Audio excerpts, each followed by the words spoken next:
Steve.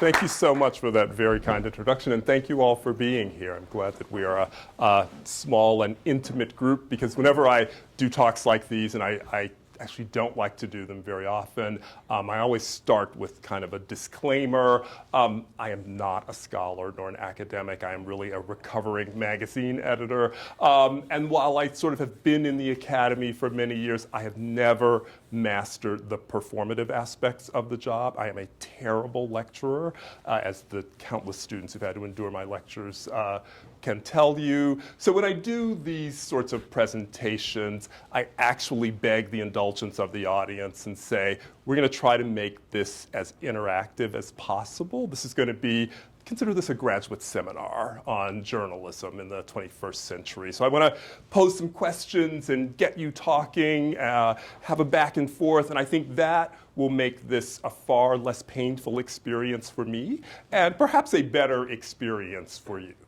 So if I can get everybody's agreement that you're going to chime in, feel free. Although I have this PowerPoint presentation, I'm also perfectly comfortable throwing that away and talking about anything else that you would like to talk about, because that too would be more comfortable for me. But let's wade in and see where we go here.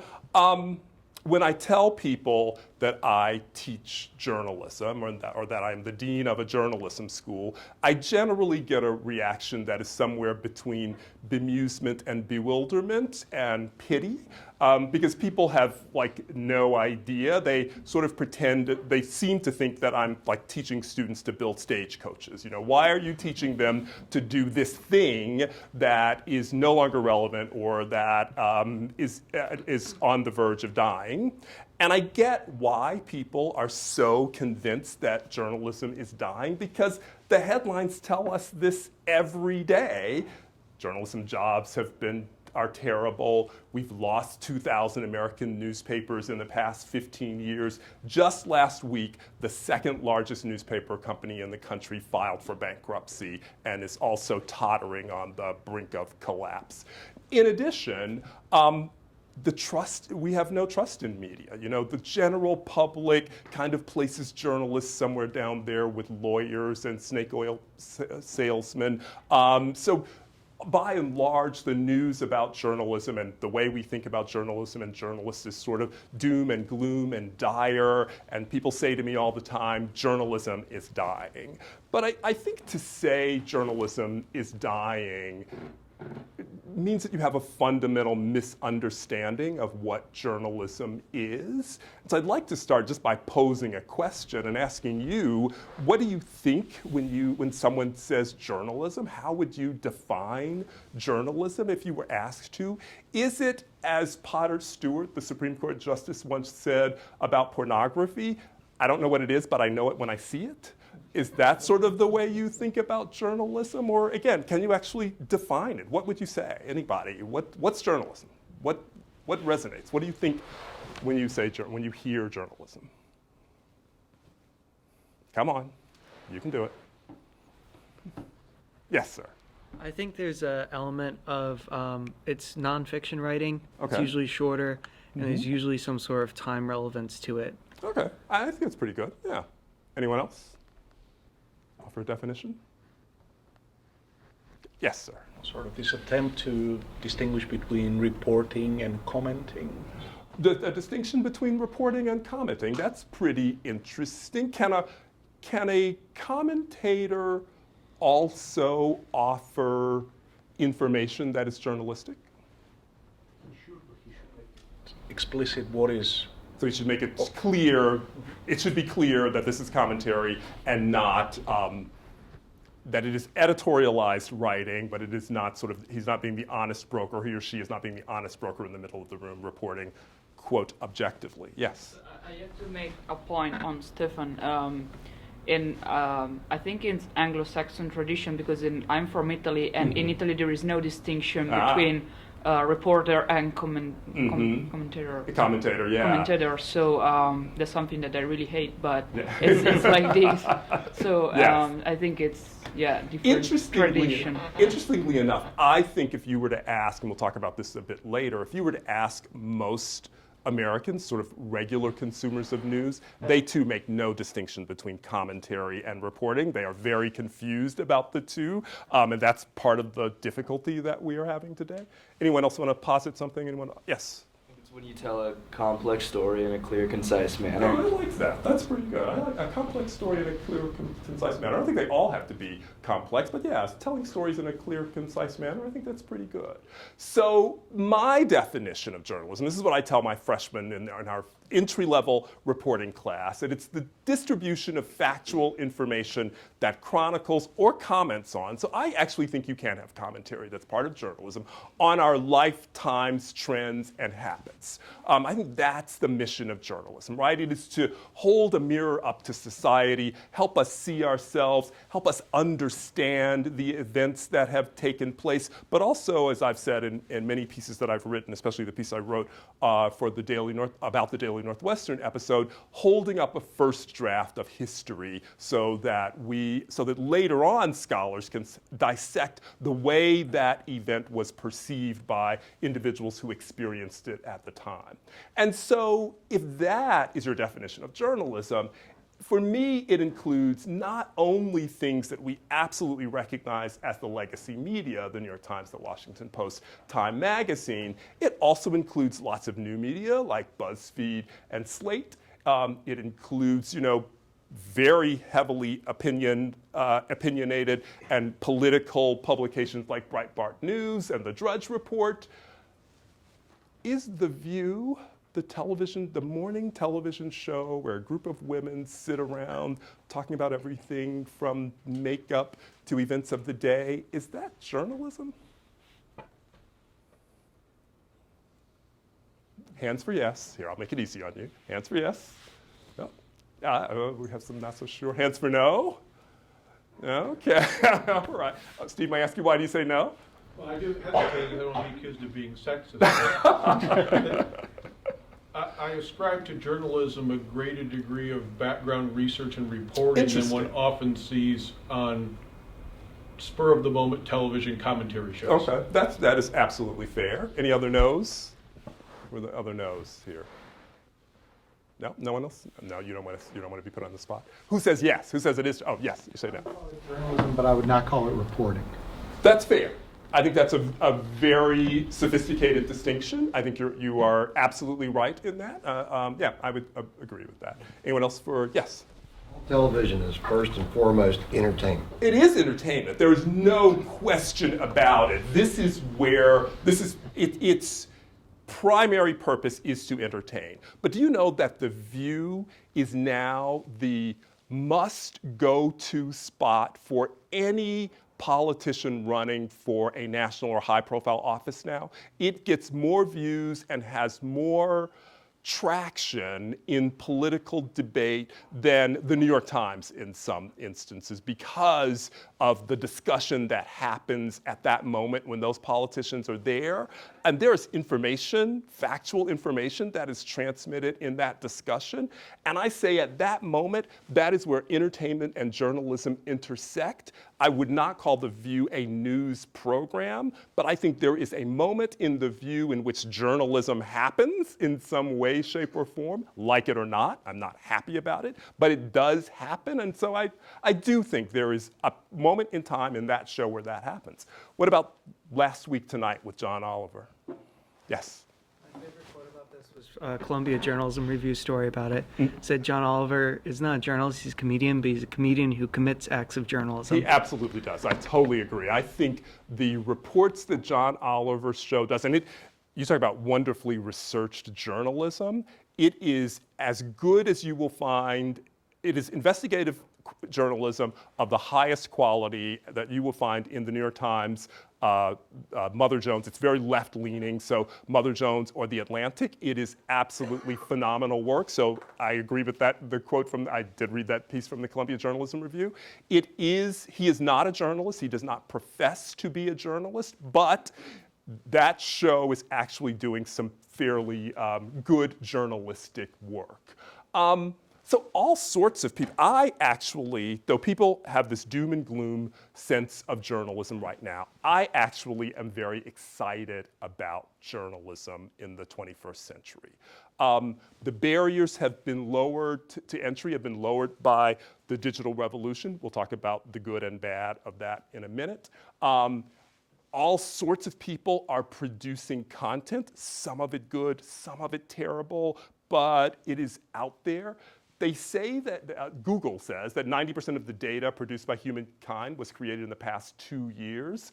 That means we're telling stories, the stories of our lives in all sorts of new and amazing ways, in text, in video, in audio, in interactive graphs and charts. That makes the production of journalism at this moment in time vibrant and exciting, much better than it was when I entered the field in the Stone Age, when we were practically still using a hammer and chisel.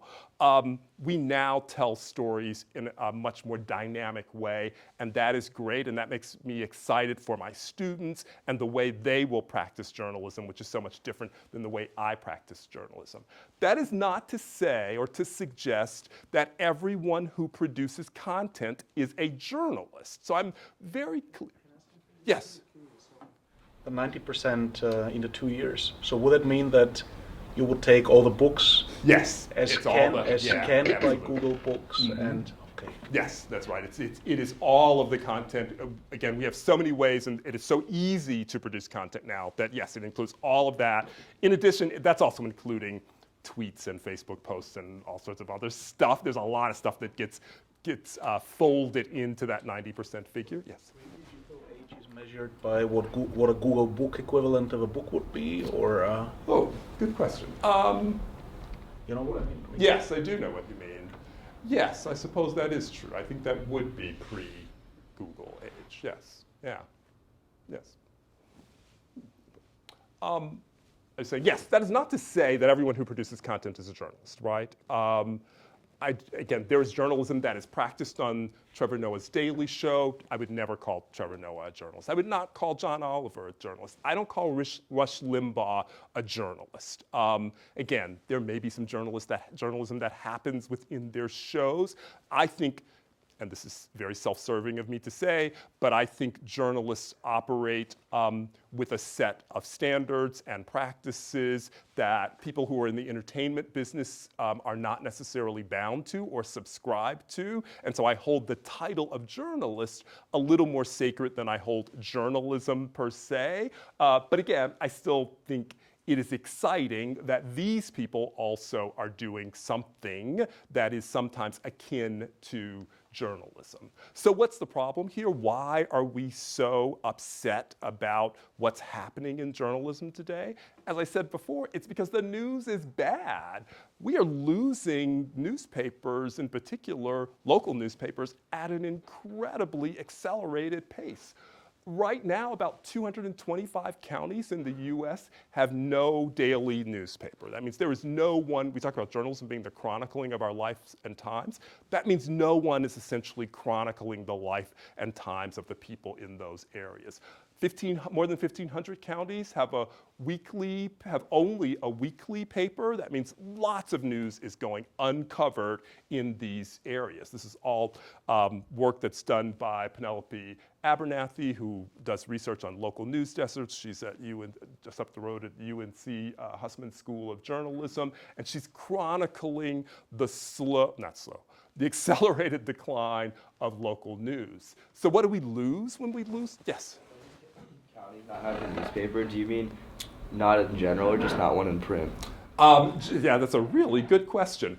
They generally do not have a paper at all. Some of them are being, that's an excellent question. Thank you for asking that. Some of them are some of the larger regional papers are trying to fill that void with digital coverage, but there is no one on the ground that is covering them, and there's no print property that's being distributed. But that's a really good distinction to make. In many of these places, there is no news at all, either print or digital. But again, to the extent that they are being covered digitally, it is for some entity that is much further removed from the county than there used to be when there was an actual print daily that existed there.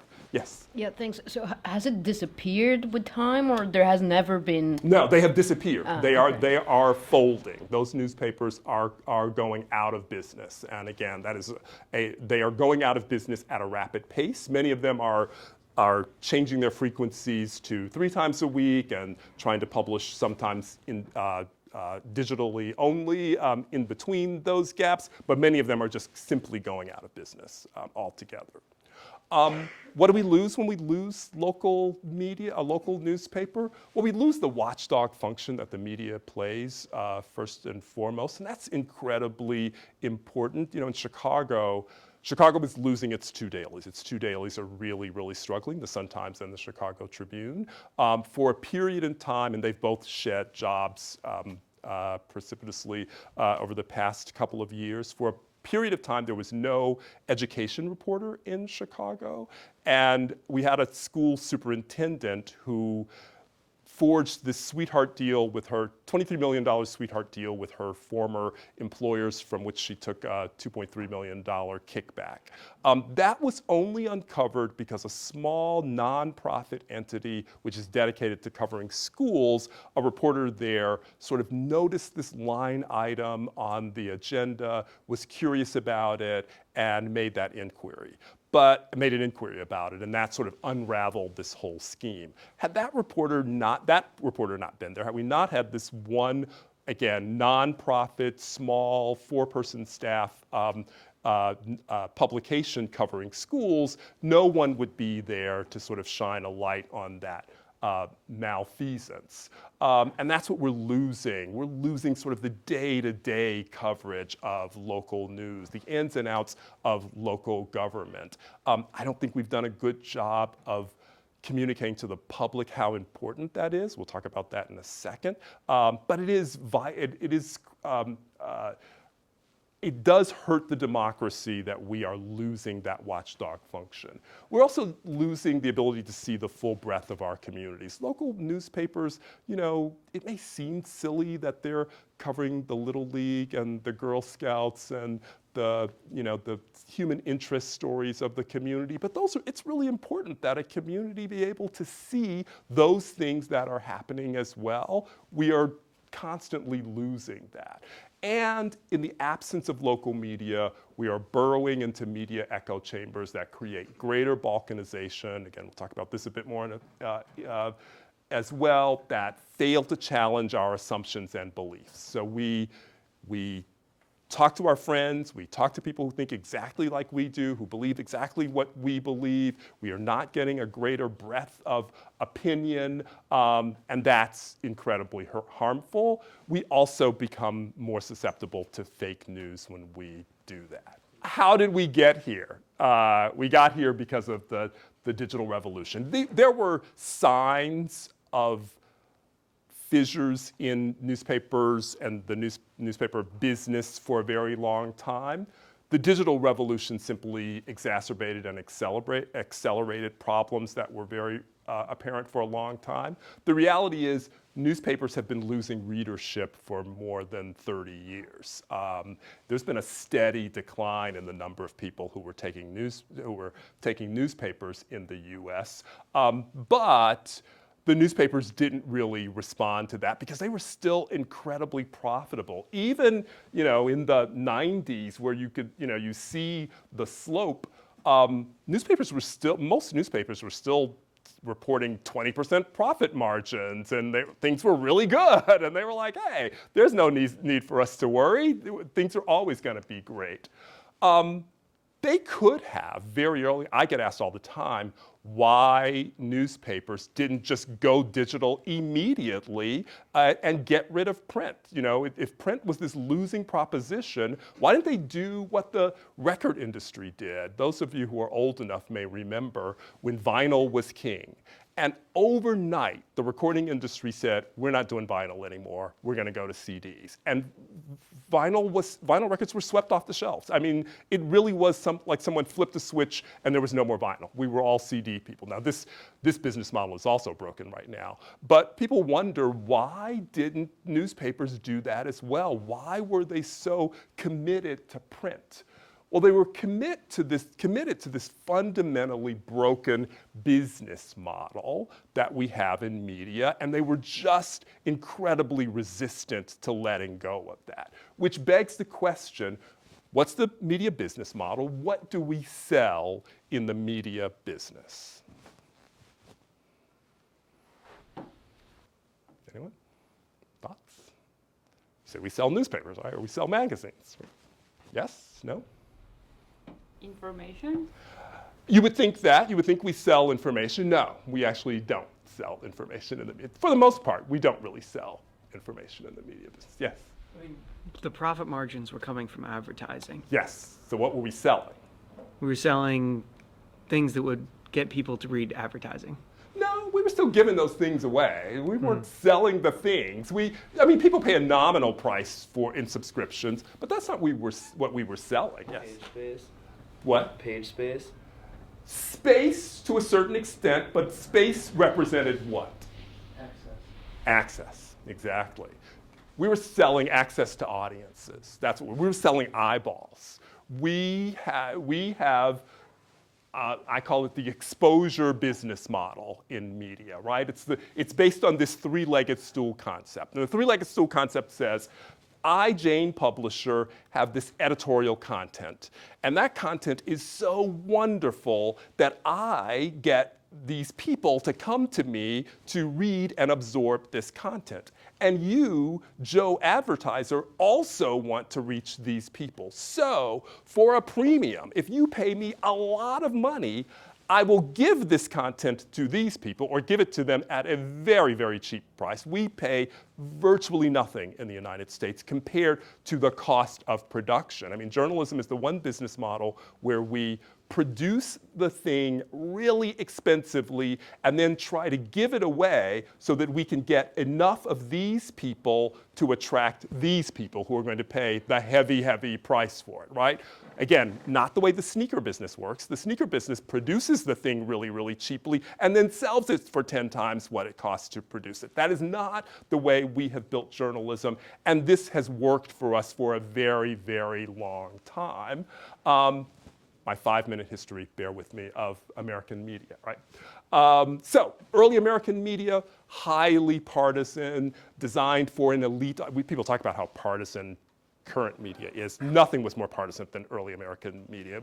It was a knife fight in the pages of early media, but also designed for a very elite audience. You know, there were very few people were literate. There was a successful mercantile press, not so much designed for the masses. The early 19th century is when we get the concept of the penny press. A guy named Benjamin Day decides, let's give the newspapers away very, very cheaply and have the advertisers pay the bulk of the freight. Now we create a mass audience for newspapers, but profits are not based on subscriptions. They are really based on exposure to the exposure that we're giving advertisers to this growing, at that point, middle-class audience to a certain extent. Early 20th century journalism schools, this is a self-serving note as well, began to professionalize and codify a code of ethics for the industry. In the penny press in the early days of journalism, journalists were journeymen. Many of them were people, they were barely literate themselves. They were rewrite people who sort of sat back at the office and kind of did the actual writing of the stories. The people who were on the street were folks who kind of knew the streets and could go out and gather those stories. Not very professional, not much ethics. If you have ever seen movies like The Front Page or even Chicago, the Broadway musical, it talks about how unscrupulous reporters were in the early days of journalism. That was pretty true. But journalism schools began to say, here's the code of conduct that we should abide by. Here are professional standards for the industry. Radio brings news and entertainment immediately to even more masses. Television is the first huge technological revolution that begins to challenge the supremacy of print. So we almost start to see the fading of print with television and radio. Federal Communications Commission, the FCC, says that the airwaves are really not owned by media companies, that these are public highways on which information travels, and as such, it should be regulated by the government. Part of the regulation that the FCC imposed was that if you are going to produce information, it should be fair and balanced, and you should be sure that there is a counterbalancing view to any view that you offer out there. So television stations and broadcast stations always had to have this public access programming. Whenever there was highly partisan advertising and or commentary, you had to have an opposing point of view. It was sort of built into the operating cost of doing business as a broadcaster. The Reagan administration decided that that was undue and unfair practice, that it was somehow hindering free speech, and they essentially eliminated the fairness doctrine. I think that gets us down the road to back to the kind of hyper-partisan media that we have today. My opinions, others share it, but I think that starts us. That becomes very, very clear in the digital revolution, but also with the rise of Fox News. And then the digital revolution, I say, obliterates the business model that was created by the penny press. So why does the digital revolution, why is it that the exposure model, the advertising model that we were built on, not work in the digital sphere? Because you would think, again, these people are holding on to print because they're afraid to let go. Why don't you just let go of the print, put the advertising online, save all those printing costs? Why are you holding on to this stuff and watching the business go down the tubes? Why? Why were they so reluctant, or have they been so reluctant to let go of print? Yes. Perhaps there are people like me who like the haptics of paper, and though they don't want to disappoint those people. They don't care about disappointing you. Again, I loved vinyl. No one asked me. I had to change the CDs. Yeah, that one would love to think that they care more about your feelings, but no. If they thought that they're not emotionally tied to your feelings, nor are they emotionally tied to ink on dead trees. There are other reasons why they were sort of reluctant to let go of this. What happens when you open a website or a browser and you see an advertisement? You exit out. You don't want to be, you are annoyed, you are not, it does not give you any endearing feelings. You know, we have always argued in print that there was a halo effect for being attached to our content in print. There is no halo effect in digital. We actually are more annoyed. We don't read it. We don't pay attention to it. You do sort of subconsciously in print pay attention to the advertising. It's there. It feels like it belongs as part of the experience. It does not feel that way in digital. As a result, advertisers were very unwilling to pay what they were paying for digital advertising, what they had traditionally been paying for print. Other reasons that might contribute to, yes? Craigslist and Google advertising. Yeah, we haven't gotten to Craigslist yet, but we'll get there. But yes, so Craigslist completely decimated another really lucrative revenue stream for print publishers. And what was that? What was that lucrative presidency? Classified ads. There used to be whole gigantic departments of people that took classified ads. A publisher friend of mine said classified ads were like found money. You just raked it in. Even though, again, the cost of the units was relatively small, there were just so many of them.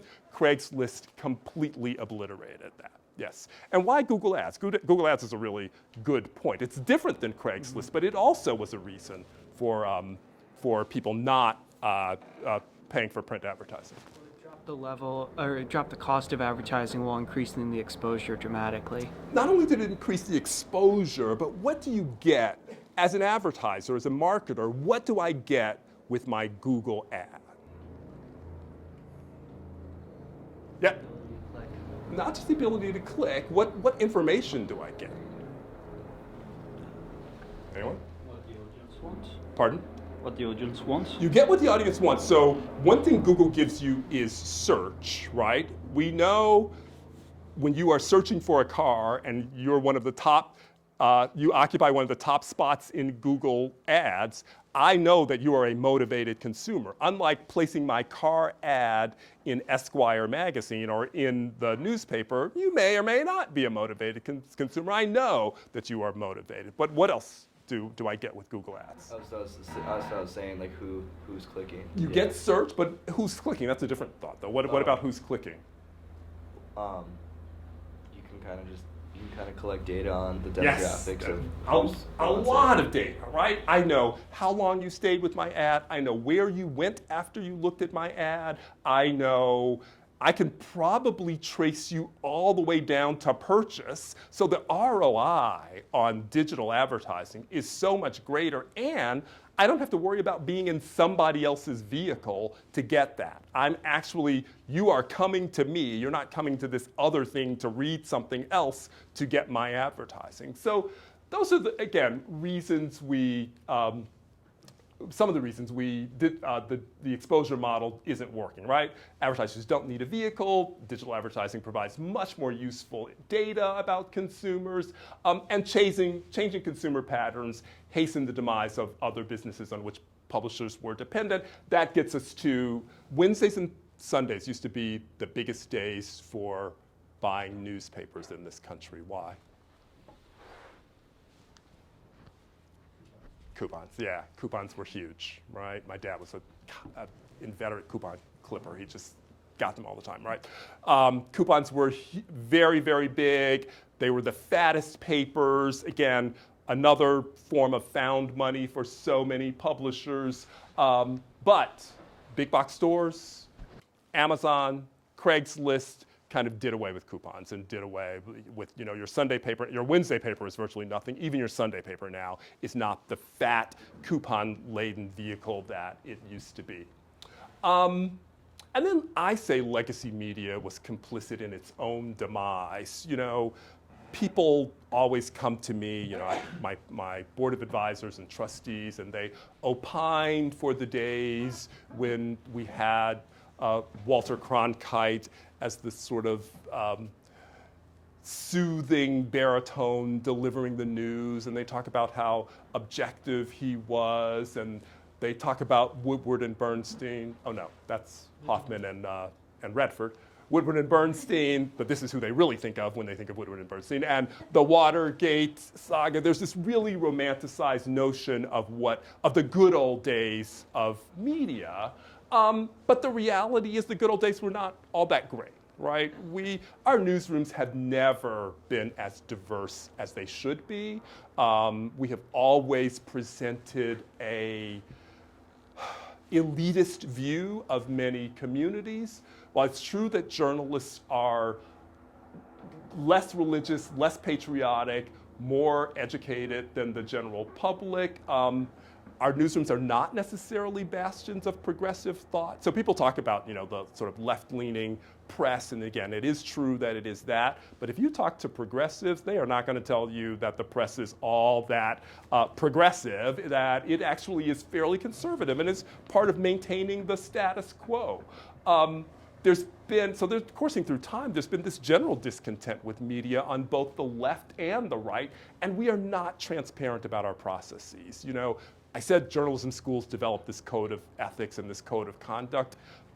Most people don't know that. They have no idea about, that we typically do not pay for sourcing, and that what does it mean when you say something is off the record, and what are the rules surrounding that, and where does privacy begin and end? And what is the expectation? Again, our whole Northwestern flap around the Daily Northwestern covering this protest was a result of the protesters feeling that their protest was a zone of privacy. Just stunning. But again, it's sort of the lack of understanding about how media operate and what we do. And add to that the fact that we were giving this content away. Again, we're paying very little for our subscriptions compared to what it costs to produce this. And we have this formula for disaffection. We have this formula for people not valuing journalism. They think it's just that stuff that lines the birdcage, or it's this white noise in the background. And that's what the digital revolution has exploited. We in journalism assume that the average reader knows the difference between the editorial page and the news pages. They do not. They absolutely think of it all as the same. They think that people understand our code of ethics. And we also arrogantly believe that the general public is as invested in the protection of our First Amendment rights as we are. They could care less, I think, by and large. They are not nearly as concerned about that. They think that they value balance over the protection of their sacred cows. We had just last week the whole Gayle King flap, Kobe King flap. So Gayle King, a broadcaster, raises questions. I don't think she even was accusatory in raising questions about the death of Kobe Bryant and the sexual assault charge that was leveled against him many, many years ago. And social media went aflame over the fact that she dared even ask a question of that at this moment in time, we should be mourning Kobe Bryant. We should not be bringing up this horrible thing that happened in his past. He has passed that. Again, the journalists were all sort of like, but of course you would mention that. This was a major episode. Sorry. A major episode in his life. Why wouldn't we talk about that? The general public was completely clueless and did not understand why it would be not only acceptable, but expected that a journalist would raise that at this moment in time. Add to that, again, the fact that we're giving the content away, and you have the formula for a digital revolution. And then we have fake news, right? Fake news is also helping to muddy the waters and make it difficult for journalism in the 21st century. Now, we have always had fake news. People act as though fake news is something that was recently invented. It goes back to the 1940s and 50s with the, well, even before that, actually, Marie Antoinette, they say, was felled by fake news, essentially. But in the modern era, to the 40s and 50s, to fanzines that were published, right? So it is not as though this is a new phenomenon. What is new is the way in which fake news is disseminated now. Digital content is atomized, meaning it is divorced from a major outlet, right? And gets pushed to us on social media. We don't know where it comes from. We don't know the legitimacy of that. And it contaminates the digital media ecosystem. It gets mixed up with the real stuff. And it's very sophisticated and authentic looking, and so we are susceptible to that.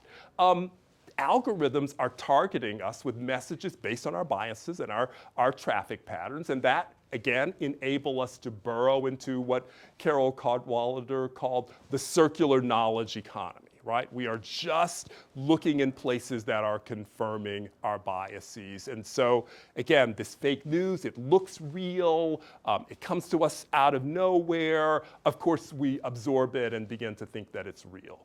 And that calcifies our positions and makes compromise impossible and makes governance impossible. I mean, I think that is why we are at this moment in time where we cannot move past our biases, where government is dysfunctional.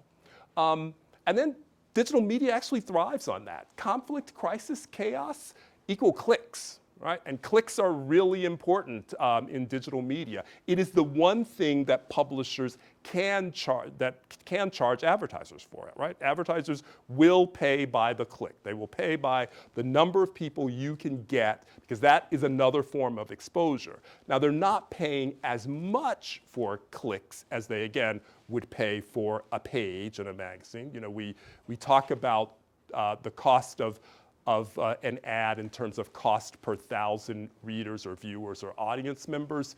In print, the cost per 1,000 tends to run between 20 and 50,000 to reach those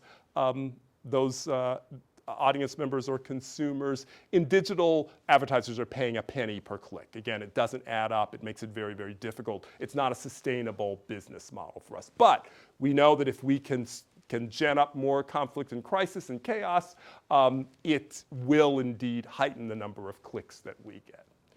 Can media be saved? What do you think? I mean, is this, can we save media today? Are we in a point, are we careening toward the bottom and just unable to revive journalism? Is journalism, certainly journalism as we know it, has changed and is changing, but will we reach another heyday in journalism and information? Yes, sir. I'm pessimistic. I think the talent is not going to run to this career. Interesting. Because there's no compensation there that allows you to, with all your students. That is a challenge. And you know, my president likes to joke that, you know, oh, I see the parents of the journalism majors and they're all crying and wondering what their kids are going to do, and the presidents of the engineering students are laughing and smiling, and I don't take kindly to that. But yes, there certainly is a challenge to, the career has been challenged, but I will say, and we can talk about this in a second, our students are actually doing quite well. Having mastered digital skills, they are finding careers. There are not as many jobs as there were when I came out of journalism school, but there certainly are jobs out there. My son is a graduate of your school. Oh, is he really? When? 2000. What's his name? Jonathan Bloom. He's with NBC Bay Area. Yes. Okay. Yes. I think the best metaphor I saw was the Clay Shirky one, that we're in that horrible 100 years between the invention of the printing press and the octavo volume. Oh, that's a good point. We have this capacity, but we haven't figured out how to use it and how to monetize it. That's an excellent point. I think that's exactly where we are. I don't think it's going to take 100 years, but yes, I think that is precisely where we are. Yes. I think it could be saved, but to be a journalist now is going to be, you need to be more dynamic, and it's not going to be like, it's not going to be okay if you're just a great writer and you can do articles. You need to maybe work a camera yourself and be good in front of a camera, and it's not going to be enough to be one of those. You're going to need to be able to do it all. We tell our students that all the time. You know, I came up as a writer, and that's how I defined myself. I am uncomfortable in front of the camera. I don't like speaking. I have to try to, you know, I need to sit down and ruminate and put something on paper, even though I was a deadline reporter once upon a time too, but that's a different skill set. But we tell students today, right, you must be camera ready. You must be able to write, shoot, edit video. You must be able to develop a website. You probably need to know a little bit of back-end coding as well. So right, the tools that they will need in order to succeed, there are far more of them than there were for people of a different era. So you are absolutely right, yes. Other thoughts? Yes. Yes, I am a journalist, so I have a biased opinion. But it's not going to be just convincing people to subscribe to their local paper. Like, that's not going to save it. And neither is a bunch of billionaires just like throwing money at a few really good publications. I think it's really like making sure that we rebuild the trust in places that we lost, and like create more creative business models to like subscriptions and memberships to figure out like how to reach people we're not reaching. That is right. It's going to take you've hit some of my points, right? many people are relying on the billionaires, Jeff Bezos and Benioff to sort of come in and save the day, or they think foundations. There are a lot of, the nonprofits like ProPublica, which are supporting journalism. This is still a third-party business model. It's just replacing advertisers with these folks. That is not a formula for success. I think you are absolutely right. And it won't be saved by a robust campaign of media literacy in which the public learns more about the press and how it operates. But I do think that is necessary. I do think we have to get people more invested in what journalism is and why it's important. We've done a terrible job of promoting the importance of a free and unfettered press in this society. And as you also said, it shouldn't be saved if the public is not taught to value the product. They've got to, I think they have to be willing to pay something, and they have to be willing to pay more than we are currently asking them to pay. When I was in college, I got my first subscription to Time magazine, and it was almost $200 a year, and that was the student rate. I now, with the educator's discount, get Time magazine, this is almost 40 years ago, for $30 a year. It's a weekly magazine, $30 a year, 52 issues.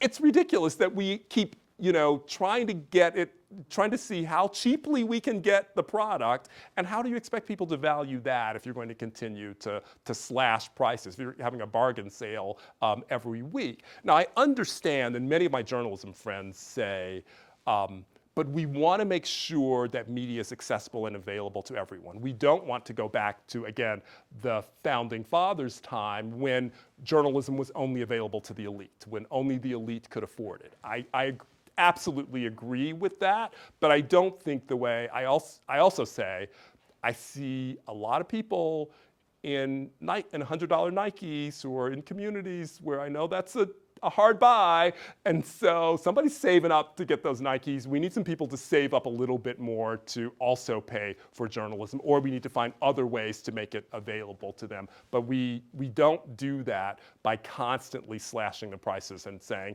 it's not worth that much, just come in, someone else will pay the freight.